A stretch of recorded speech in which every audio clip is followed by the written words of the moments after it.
নমস্কাৰ বন্ধু বান্ধৱীসকল, big breaking news আহিছে। কাইলৈ অৰ্থাৎ 9 মে আপোনালোকৰ যি HS এক্সাম হৈ গ'ল তাৰ ৰিজাল্ট দিব।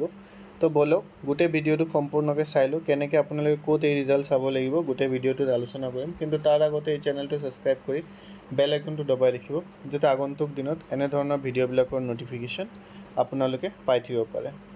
প্ৰথমে আমি যদি আমাৰ মাননীয় শিক্ষামন্ত্ৰী ডক্টৰ ৰণোজ পেগু ডাঙৰীয়াৰ এক্সৰ একাউণ্টলৈ অৰ্থাৎ টুইটাৰ একাউণ্টলৈ যদি আমি আহোঁ, তেতিয়াহ'লে আমি ইয়াতে দেখা পাইছোঁ যে তেওঁৰ দ্বাৰাই কোৱা হৈছে যে Assam higher secondary education council will declares HS result 2024 tomorrow at 9 AM। আপোনালোকৰ 9টা বজাত ডিক্লেয়াৰ কৰা হ'ব ৰিজাল্ট, আৰু আপোনালোকৰ যোনটো অফিচিয়েল প্ৰেছ আছে সেইটো কালি ৰাতিপুৱা আপোনালোকে 7টা বজাত পাই যাব নিউজত। ঠিক আছে, তো তেওঁৰ দ্বাৰাই আপোনালোকক এইটো দি দিয়া হৈছে। তো এইটোত কোনো ধৰণৰ দ্বিতীয় কথা নাথাকে যে কালি দিব নে নাই নে এনে উৰা বাতৰি, তেওঁৰ অফিচিয়েল একাউণ্টৰ পৰা এইটো দি দিয়া হৈছে। ইয়াৰ উপৰিও আমি যদি HSECৰ একাউণ্টত গৈ চাওঁ, যেতিয়া আপোনালোকে গুগলত আহি HSEC বুলি চাৰ্চ কৰিব, তো ইয়াতো যেতিয়া আপোনালোকে তলত অলপ স্ক্ৰল কৰিব, ঠিক আছে, তো তেতিয়া আপোনালোকে ইয়াতে পাই যাব।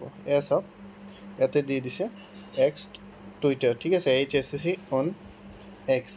কি দিছে যে the Assam higher secondary education council will declare HS results on 2024 tomorrow at 9 AM। Okay, তো ইয়াতো আপোনালোকৰ দি দিয়া হৈছে।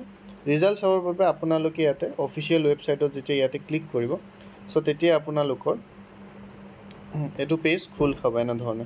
ঠিক আছে, ইয়াতে যেতিয়া আপোনালোকে আহি পাব, তেতিয়া ইয়াতে আপোনালোকে দেখা পাব এইটো ৰিজাল্ট পৰ্চন যি আছে, ইয়াতে আপোনালোকে ক্লিক কৰিব লাগিব। ঠিক আছে, ইয়াতে যেতিয়া আপোনালোকে ক্লিক কৰিব, তেতিয়াহ'লে আপোনালোকৰ ইয়াতে চাওক, বৰ্তমানলৈকে যিহেতু ৰিজাল্ট দিয়া নাই, তো সেইখিনি অন হোৱা নাই। চ' তেনেকুৱাকৈ আপোনালোকে ইয়াতে 2024ও পাই যাব। ঠিক আছে, আপোনালোকৰ যি ৰিজাল্ট সেইখিনিও আপোনালোকৰ পাই যাব, যে আপোনালোকৰ ৰিজাল্ট কেতিয়া আহিল, কি হৈছে, আপোনালোকে ইয়াতে ৰিজাল্টছত আহি পাই যাব। তো এইখিনি আছিল আজিৰ ভিডিঅ'টোত, বেছি ডাঙৰকৈ লাভ নাই। আপোনালোকে এইটো এটা শ্বৰ্ট ন'টিফিকেশ্যন দিয়া হ'ল যে কালি আপোনালোকৰ আছাম হায়াৰ ছেকেণ্ডেৰী ৰিজাল্ট দিব। তো ধন্যবাদ ভিডিঅ'টো চোৱাৰ বাবে, আৰু চেনেলটো ছাবস্ক্ৰাইব কৰি দিব, বেল আইকনটো দবাই ৰাখিব, ভিডিঅ'টো লাইক কৰি ফ্ৰেণ্ডসকলৰ মাজত শ্বেয়াৰ কৰি দিব। ধন্যবাদ।